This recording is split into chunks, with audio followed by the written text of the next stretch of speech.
Well, hello again, and here we are at another campsite. This time it is the Caravan and Motorhome Club campsite in Cambridge, Cherry Hinton, and it is a small site. It looks at a glance like a site that's been here for some time and perhaps needs a bit of a revamp, a bit of a restoration or kind of refit. But yeah, that's the entrance is there, and you come down sort of a little bit of a steep embankment round the corner and then onto the barriers and reception and stuff just in the distance there that you can see. And this is where I've got my van, just sort of down in the off-ramp area from the bit where we were, kind of over behind those trees in that direction, and come down from reception. There's down this ramp here, and then I'm in pitch number 2, which is kind of pretty close for things like the bins and stuff. It's a fairly basic site. They have done some refurbishment in the pictures that are kind of over there, in a bit of an area which looks like perhaps off-season when they do their kind of tarting up of these campsites. It looks like they did that section and they've completely resurfaced the pitch areas. They've put like sort of look like railway sleepers or something round, and they've made them look really nice.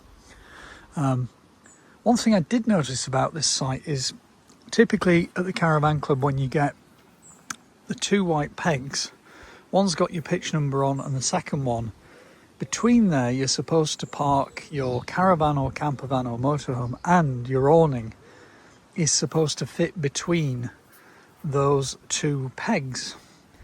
And weirdly, it only looks like they're about 2.5 meters. The van bit would fit there, but the awning bit wouldn't. And as far as I'm aware, the rules of the site are supposed to be, or the club are supposed to be, that the awning and the van are all habitable areas, and so there's supposed to be this 6 meters gap between the 2. I don't know if that's just a policy with the Caravan Club or some kind of legal requirement, fire orders or something like that.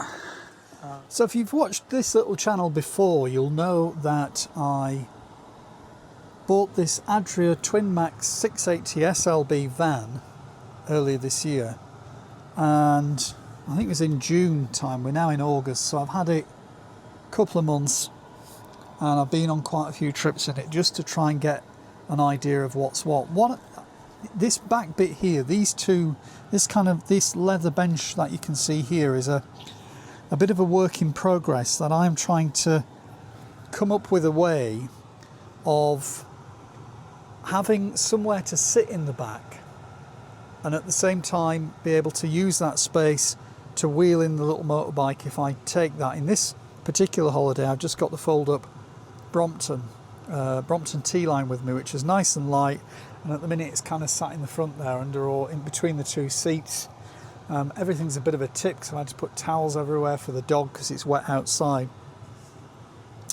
And I'm trying to work out a way of how do I use the back of this van as a kind of a daytime space as well. Now, of course, in previous vans, and I suppose this van, if I could have found the right model available to me for this year, I would have had some kind of rear lounge with maybe a bench at either side, and then things like the water tank and the battery and everything would be kind of built lower down.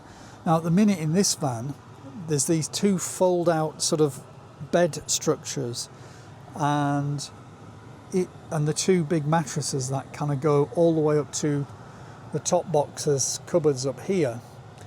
And that is fantastic at night time, because you end up with this huge bed that you don't really feel that there's a split in the middle, and it all, if you put a couple of covers over and stuff, first of all, it all feels completely seamless. And it's a huge and comfortable mattress, and therefore you get all of that back space in there, which is, I'm going to say, I don't know, it's sort of somewhere between a third and half of the van. But during the day, if that bed's left down, all of that space is kind of wasted, because you can't really sit down on the bed. It's too high up. It's kind of this height here.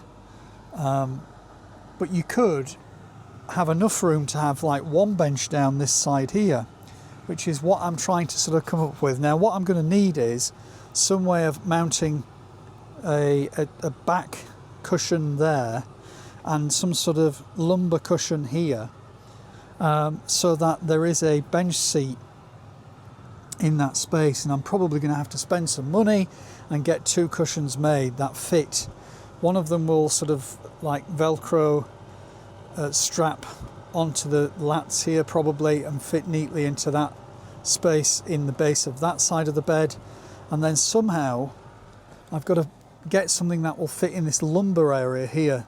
Now there's obviously this securing rail here, which I suppose could be used to a degree, maybe to fasten that on. So again, everything's got to be removable, because I don't want to disturb the original structure of the Adria van. If ever I come to selling it, I want to be able to say, look, it's all as it was. Here are some modifications. If you want to keep them, keep them. If not, you can just take them out. But the idea is that I'd have somewhere here with these leather, original kind of Barcelona chair leather cushions at the base, and probably some kind of grey material to make up the back, so it blends in with the bed and kind of looks to some degree original. But it has these mounting brackets here, and these are for the struts, these struts here that actually just sit in there at night time, and there are 3 of them that form the frame for the structure of the bed. So I can't remove these. So whatever cushion I have made is going to have compartments that fit over, kind of cutouts that fit over each of those 3 brackets as it runs along there. But the idea would be that the cushion would cover completely all of that area there, and sort of a top cushion would go somehow over the base of this, so that you get that sort of comfortable sitting position here.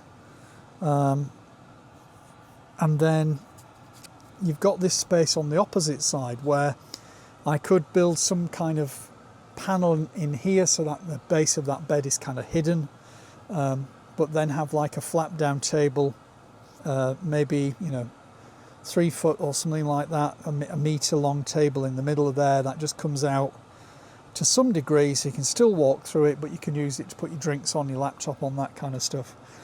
And then this back of the van becomes usable as a bit of a lounge space. Now, the only downside then would be the fact that the bed, the mattress part of it, is covering up the windows. There are windows in each side of this van, but they're hidden behind that big mattress on either side. So the only other option would be, could I somehow get these mattresses recut in the middle with a sort of fold so that one side of the fabric holds the 2 together, and then that could perhaps potentially form this back cushion here, while the windows then in theory might be able to be at least on one side freed up. I know it's a heck of a lot of work, I know, and some of you will be simply thinking, well, why not just get a van that has a rear lounge in the first place? And I could have got a lot of vans, most of them though, if not all of them really, that I liked were on the Fiat Ducato, and I wanted to either get the MAN or the VW Crafter or the Mercedes, but the Mercedes tended to have not as much room, because I think they only go to sort of that distance there, and then you don't get that extra bit there. I wanted a van that I could wheel the motorbike into the back if I wanted to, without having to have a bike carrier on the back.